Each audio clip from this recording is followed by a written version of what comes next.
Buenos días, jóvenes.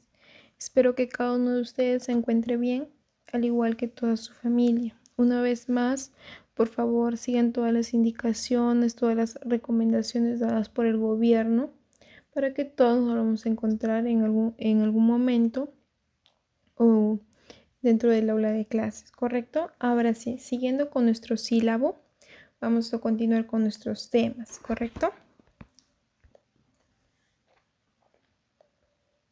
En esta oportunidad vamos a tocar República Aristocrática, la tercera parte, que va desde Perú, desde el año 1908 hasta el año 1914, haciendo mención que ya hemos visto todo lo referente a la República Aristocrática, cuáles son los sectores, el aspecto social, el aspecto económico, el aspecto político, todo eso ya lo vimos en una primera clase.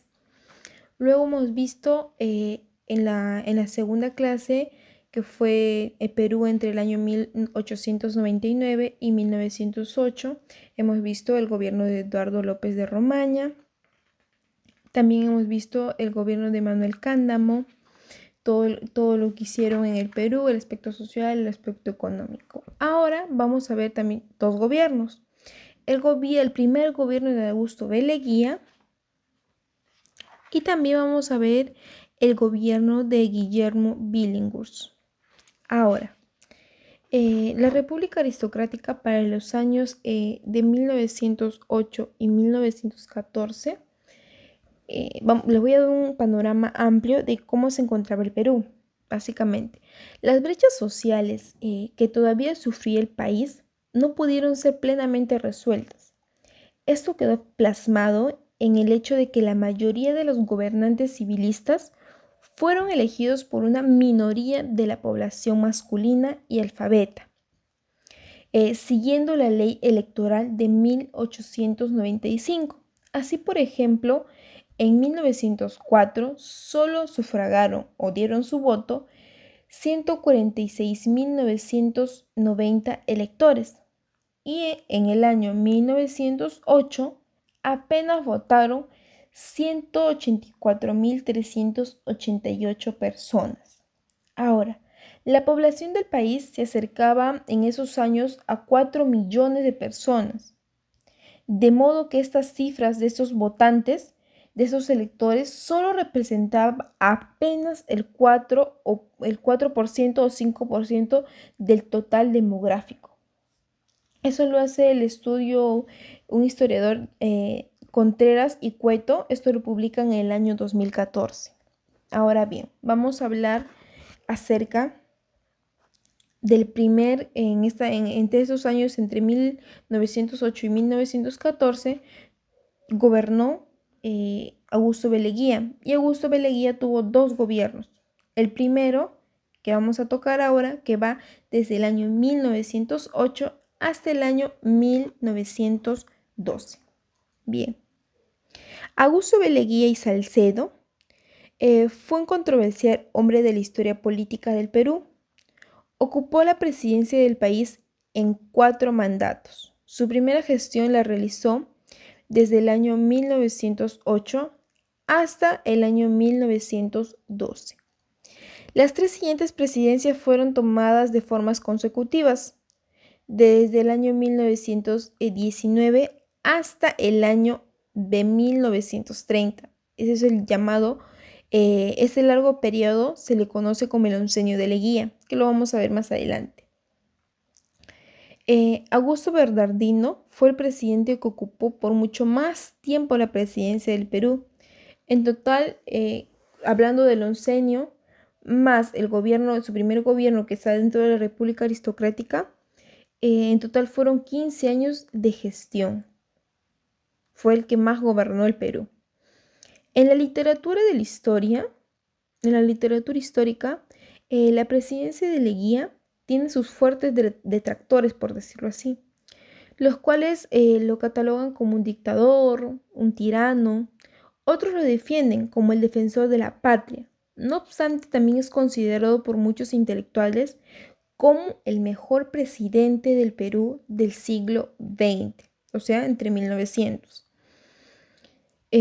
Augusto B. Leguía fue miembro activo del Partido Civil. Este activismo político civilista le permitió desempeñar la primera magistratura. Es decir, para el gobierno de Augusto B. Leguía habían personas que estaban a su favor, como también habían detractores que decían que tenían un pésimo gobierno, que hacían malas obras, tenían mala gestión. Habían tanto personas que sí lo querían, como personas que también no pensaban cosas buenas de su gobierno. Ahora, vamos a partir a las obras y hechos que se vieron en su gobierno. Bien, Augusto B. Leguía acometió la llamada modernización del país mediante la ejecución de relevantes obras públicas. Estas importantes obras de desarrollo urbano lograron la transformación de la ciudad de Lima, convirtiendo lo que era un pueblo en una capital de urbe moderna. O sea, básicamente a Lima la modernizó. Sin embargo, pues el hecho que más aboga por este personaje de la historia política del Perú fue la definición de sus fronteras, o sea, delimitar y demarcar las fronteras que teníamos con todos los otros países fronterizos. El Perú como república independiente, por más de 100 años, estaba rodeada por 5 países vecinos sin delimitación y sin definición de fronteras, siendo esto pues un punto álgido en las relaciones diplomáticas de la nación. Esta situación colocaba al país susceptible a guerras, también tenían una inestabilidad e imposibilidad de un claro desarrollo como república. O sea, como no teníamos delimitaciones, como no estaba definida nuestras fronteras, pues esto repercutía muchísimo en una inestabilidad, en una imposibilidad de un claro desarrollo, ¿no? Como república. Una definición territorial del Perú requería con carácter de urgencia la firma de acuerdos o tratados con los países vecinos. Solo el presidente Leguía tuvo la osadía en tomar medidas en el contexto geopolítico.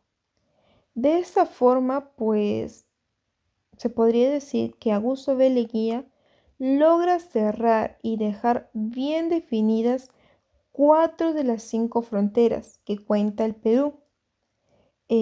Esto pues fue objetivo fundamental para que el Perú de alguna y otra manera pueda crecer como república, pueda tener un desarrollo claro como república.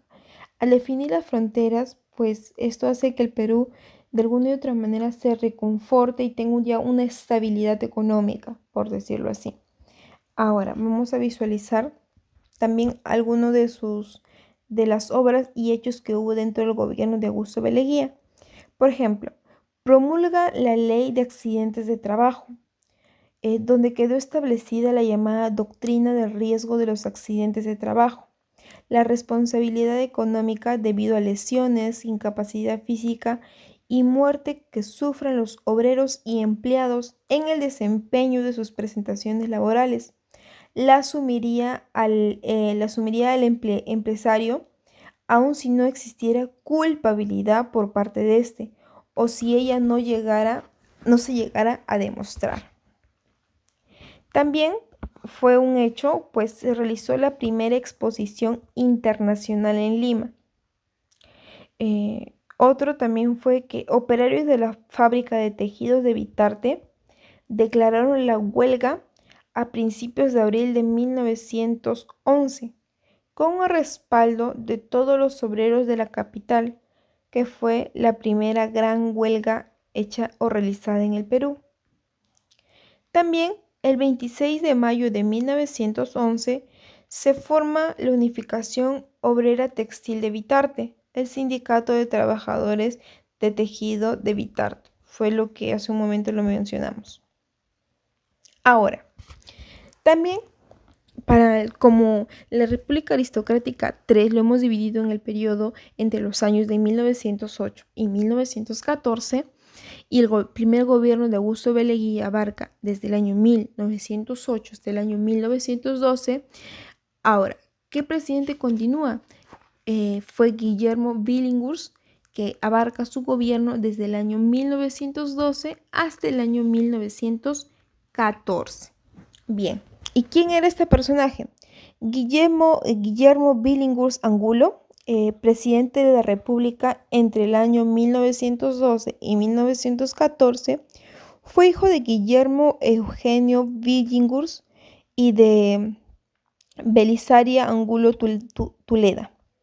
Guillermo Billinghurst nació el 27 de julio de 1851 en Arica y murió el 28 de junio de 1915.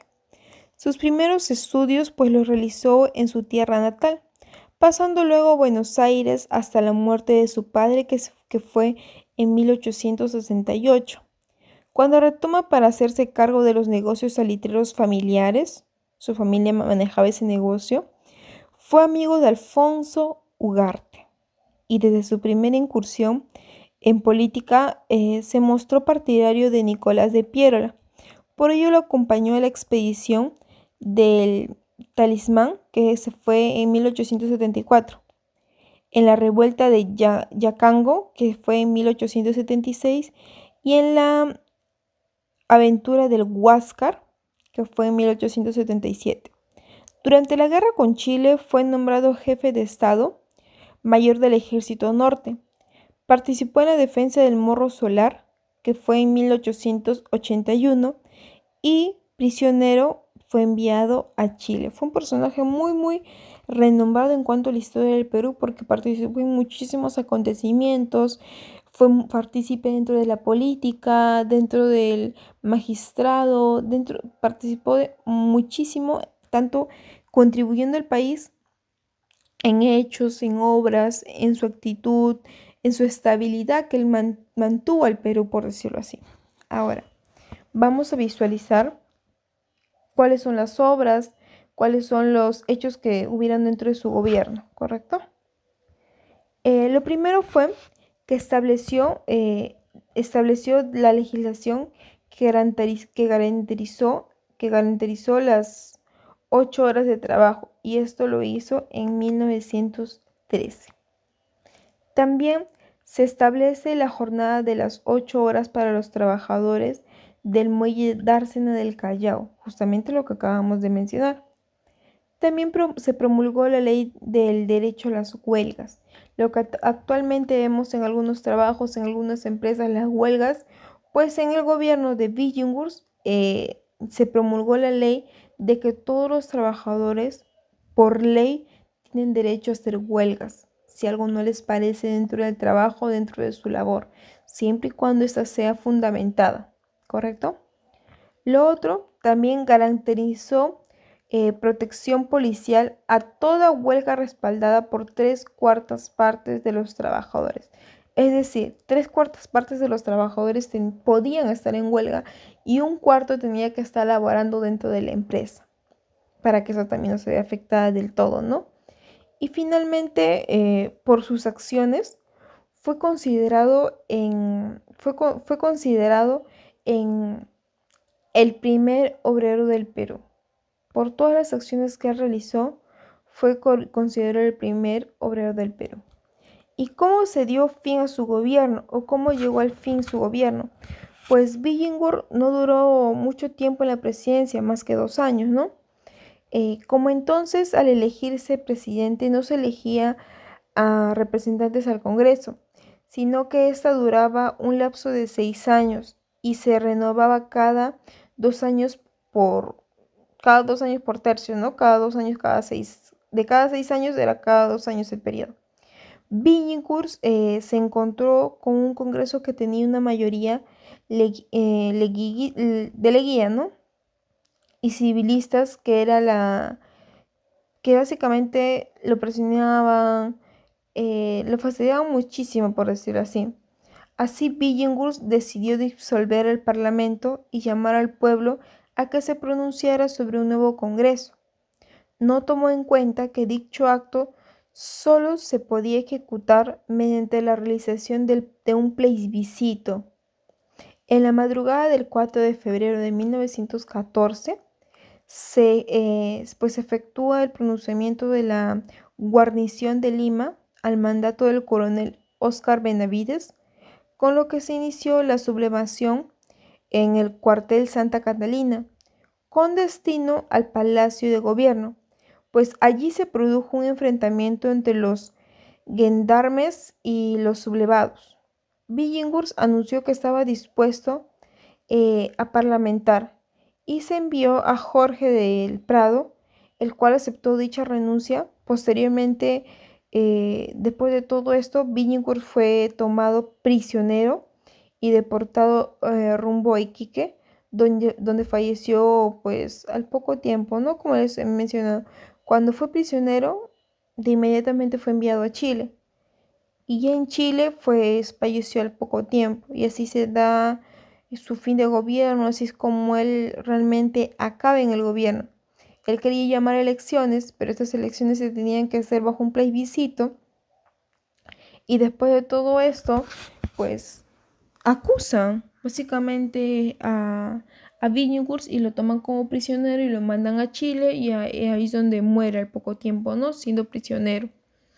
Bien, jóvenes, esto es todo lo que vamos a visualizar en cuanto a la República Aristocrática, el capítulo 3, el gobierno de Augusto Beleguía, el gobierno de Billinghurst, ¿correcto? Las obras y todo lo más importante y rescatable de cada uno de estos gobiernos. Ahora, la próxima clase vamos a visualizar una cuarta parte de lo que es la República Aristocrática y que veremos el gobierno del coronel Óscar Benavides, quien se menciona acá en el gobierno de Billinghurst, y también visualizaremos el gobierno de José Pardo y Barrera.